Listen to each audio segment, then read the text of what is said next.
reorganización. Entonces, los estudios genéticos actuales ponen de manifiesto que lo que controla el desarrollo embrionario son redes muy complejas de genes, pero que son susceptibles de reorganizarse ante una agresión ambiental muy fuerte. Y siempre han estado asociados los grandes cambios de organización, los grandes periodos paleontológicos, con grandes extinciones masivas por grandes disturbios ambientales que pueden ser caídas de grandes meteoritos que caen periódicamente sobre la Tierra, con un intervalo más o menos de en torno a 30 millones de años, unas veces más grandes, otras veces más pequeños, unas veces son catastróficas, ¿no? Por ejemplo, en el Pérmico se extinguieron hasta el 90% de las especies, una extinción terrible. Entonces, esos catástrofes ambientales producen una cosa que se conoce genética, experimentalmente, como estrés genómico. Y hay remodelaciones del genoma y pueden producirse cambios muy bruscos. Es muy poco visualizable porque la verdad que es una cosa muy complicada, pero es que la naturaleza es muy compleja, es más compleja que la física y la química y la matemática, es complejísima, ¿no? O sea, cuanto más se profundiza, hay una frase muy interesante de un filósofo que dice que cuanto más cosas conocemos, más difíciles son de explicar. Cuando se conoce muy poco, todo es muy fácil, ¿no? Se inventan un gen, T grande, T pequeña, A grande, A pequeña, y todo explica. T más Q igual a 1 y fuera. Pero claro, eso es todo mentira. Es todo mucho más complejo.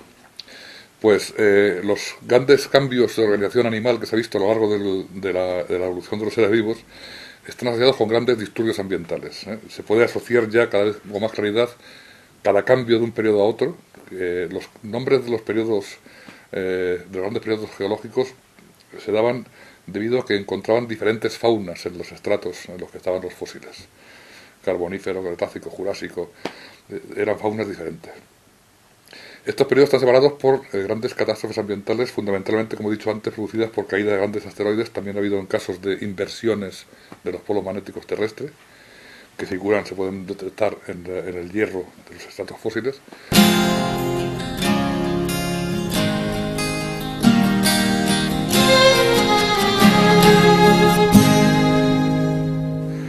Entonces, la segunda gran catástrofe fue el invento del señor Dawkins, que dijo que los genes eran por naturaleza egoístas. Cuando ya se sabía entonces, que una molécula de ADN en sí misma no es nada, es inerte.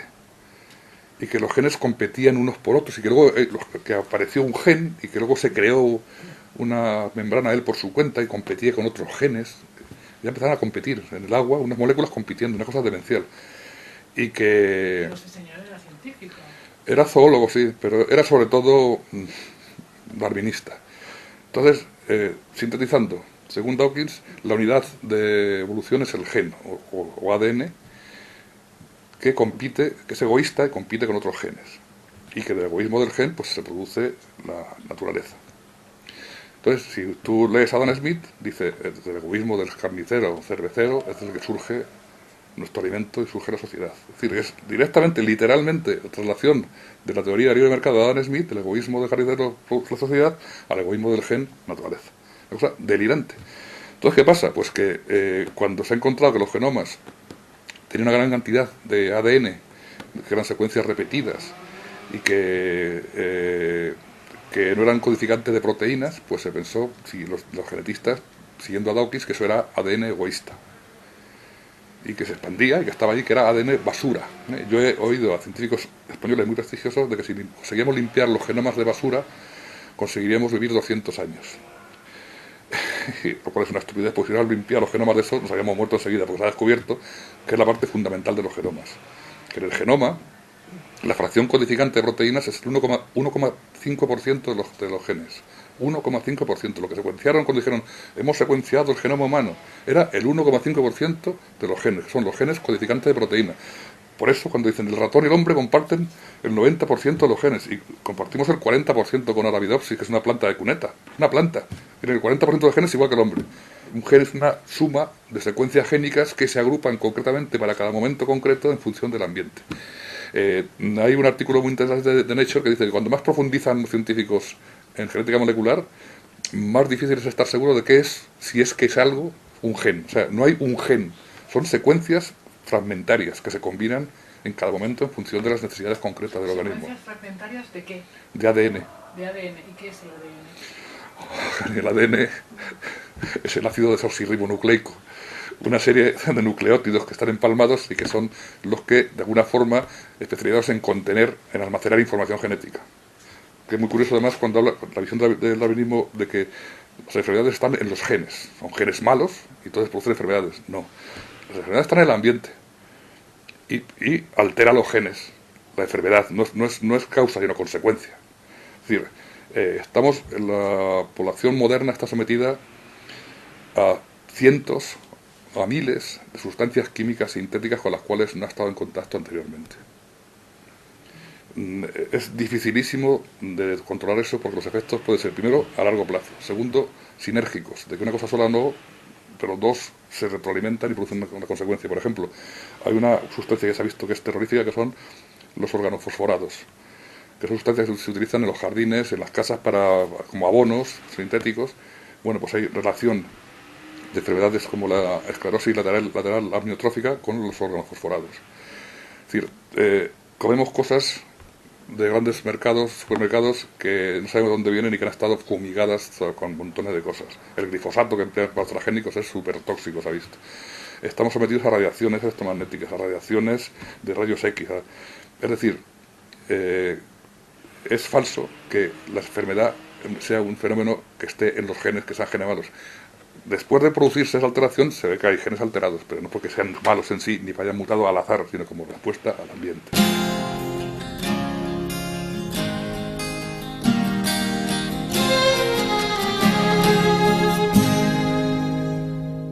En primer lugar, las bacterias fueron las que hicieron posible la vida en la Tierra, fueron los primeros organismos vivos en la Tierra. Su aparición es tan repentina que se está empezando a investigar la posibilidad de que vengan del espacio. Es decir, que la vida sea un fenómeno inherente al universo y que de alguna forma germine allá donde las condiciones sean favorables. La idea de la vida como aparición única en la Tierra, al azar y gradualmente, es absurda. Tiene un componente, digamos, no sé, de un etnocentrismo o de un egocentrismo paleto, ¿no? Un universo tan gigantesco que pensar que solamente hay vida en la Tierra es bastante estúpido. Entonces las bacterias pueden formar esporas y viajar por el universo, y se ha comprobado incluso que bacterias normales pueden subir y bajar en una cápsula espacial y volver indemnes. Si tienes en cuenta sus capacidades tan especiales que tienen para alimentarse de metales, de sustancias tóxicas, vivir en fuentes hidrotermales, vivir dentro de las rocas, es decir, que son unas cosas muy especiales y dan esa sensación, ¿no?, de que están como muy preparadas para generar vida. Hasta que se descubrieron, pues no se sabía que existían las bacterias. Y se descubrieron porque provocaban infecciones. Ahora ya sabemos que las bacterias en conjunto no son patógenas, sino que son elementos fundamentales para la vida. ¿Qué quiere decir patógenas? Patógenas que producen enfermedades. Las bacterias, el número calculado en la Tierra se ha calculado que es de 10.000 millones de veces más que el número de estrellas calculadas en el universo. O sea, vivimos en un montón sobre las bacterias en el suelo, en tierra, en un gramo de tierra. Hay 4 millones de bacterias en un gramo de tierra, y en una gota de agua de mar hay 1 millón de bacterias. En el organismo, dentro de nuestro organismo, tenemos 10 veces más bacterias que células. Son fundamentales para la vida, y a los niños tienen que entrarles bacterias, lógicamente. Cuando ves esos anuncios que hay en la televisión, como bióloga, esto para desinfectar, porque pueden coger cualquier cosa. Digo, pues como bióloga podrías informarte un poquito más de lo que dices, ¿eh? Porque es una cosa muy divertida en Estados Unidos, en una época que les dio por la asepsia, de los niños ver agua desinfectada y todo aséptico, y les entraban unas diarreas a los niños que se iban por las patas abajo, porque tienen que entrar dentro las bacterias correspondientes, que no son al azar, ¿eh? La flora bacteriana es específica de cada especie y dentro de unas concretas, fundamentales.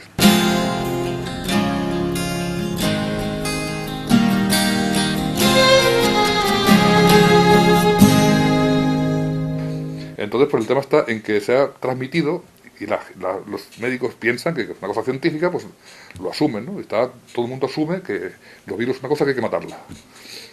Cuando ves que los estudios científicos básicos, es decir, no aplicados, no dedicados a sacar dinero, están mostrando que no, que estamos rodeados de virus en el suelo, en la tierra, en el aire, en el mar, en el organismo, en el interior y en el exterior, y que las condiciones normales están en armonía, y cuando se rompen las condiciones normales, y anda que no hay condiciones normales que se rompen en las sociedades civilizadas, porque vivimos en condiciones muy diferentes a las naturales, en muchos aspectos, con aparatos que producen radiaciones, con comidas que tienen productos sintéticos que no saben lo que los efectos a largo plazo, con las sinergias, Y luego con las medicinas que a veces hacen más daño que no tomar nada. Es decir, que es una visión derivada de toda una forma de ver la vida que era que llevaba, es pensamiento único. Igual que hay un pensamiento único económico, pues hay un pensamiento único biológico, que es lo mismo, ¿no? De que la vida es competencia y la mano invisible del mercado y la selección natural.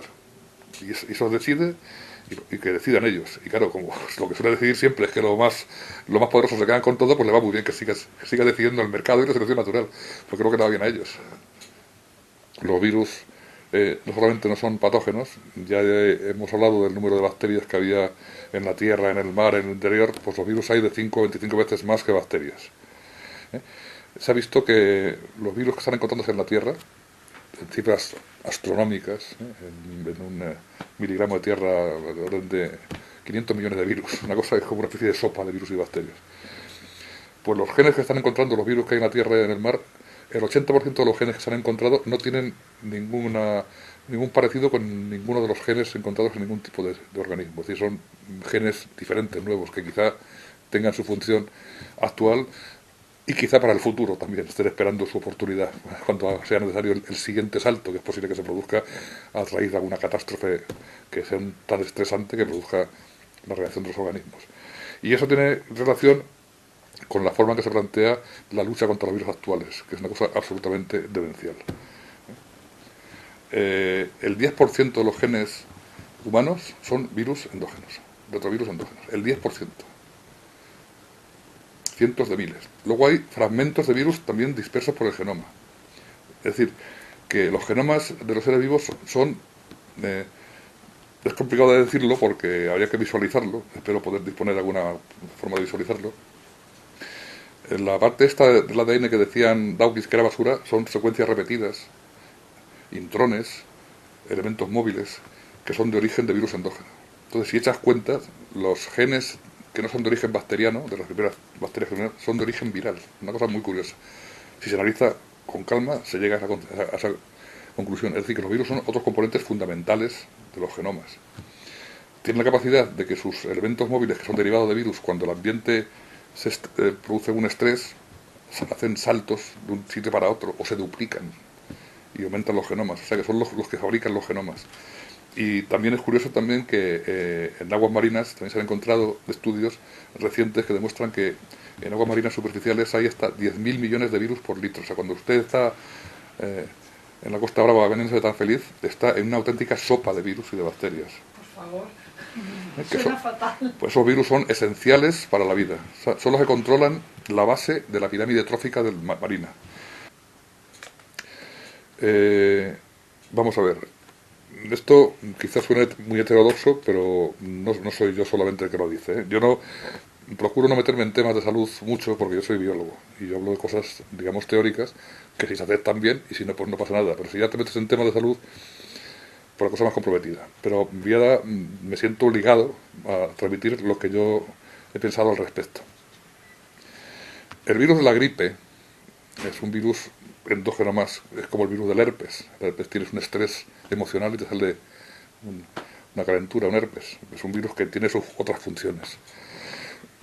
El de la gripe es un virus que produce una especie de caída de las funciones del organismo como una especie de reacción ante un estrés muy fuerte, ante una situación delicada. Hace poco ha salido con mucho bombo en las noticias la llamada gripe del yuppie o la gripe del ejecutivo, que dice que cuando están toda la semana sometidos a estrés y llega el fin de semana, se relaja el estrés y cuando se relaja el estrés, se relaja el sistema inmunitario. Cuando hay estrés, el sistema inmunitario se activa para hacer defensa a una agresión ambiental. Entonces, cuando se relaja el sistema inmunitario, cogen la gripe, sin que nadie les contagie. Cogen una gripe. Entonces, claro, si has asociado un virus a la gripe, pues ya dice, pues a matar el virus y matamos la gripe. La visión, insisto, reduccionista y competitiva de que hay que matar a todo bicho viviente del darwinismo. ¿Qué pasa con los virus de la gripe que